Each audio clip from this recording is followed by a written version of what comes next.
Okay, so ngayon naman, ipo-perform natin yung tatlong variation na pwede natin gawin dito sa Smith machine.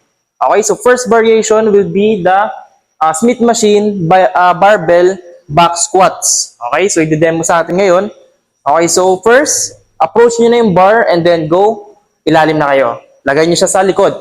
Ayan.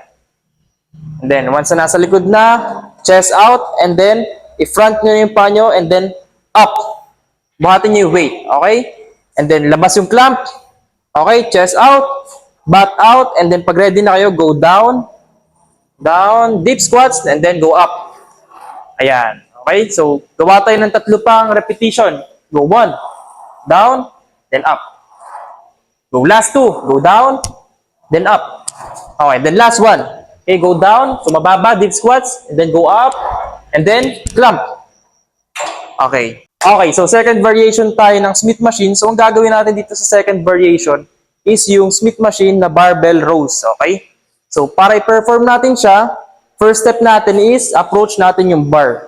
Dikit natin yung tuhod natin sa bar, and then make sure natin yung placement ng ating paa is shoulder level. So kung gaano kalapad ang shoulder mo, ganun din ang stance mo. Then if okay na, nakaset ka na, ang kamay mo is sa gilid ng leg, and then grab the bar.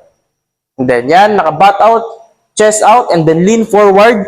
Maintain mo na yung position mo, and then go, pwede ka na mag-proceed. Go row, then down. Okay, make sure natin na yung elbow is naka-point pataas. And then ini-squeeze natin tong shoulder blades natin. Okay, so last variation tayo ng ating Smith machine. So last variation natin is yung barbell na shrugs. Okay? So same pa rin ang procedure. So first step natin, approach the bar, dikit ang tuhod sa bar. And then ang stancing natin is shoulder width. Kung gaano kalapad ang shoulder, ganun din ang stance mo. Okay? Then grab the bar sa gilid ng paa yung bar. Then up. Yan. Straight position, chest out. And then before tayo mag-proceed, drop muna natin yung shoulder natin sa pinakababa. So drop, and then go squeeze at the top. Yeah. And then go down. Yan. Starting position mo is dapat nasa pinaka-down ka. Okay? Then go up, go squeeze, and then go down. Nice.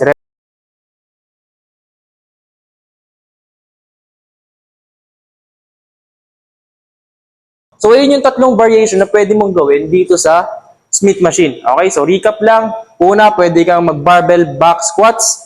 Second is barbell rows. And the last one is barbell na shrugs.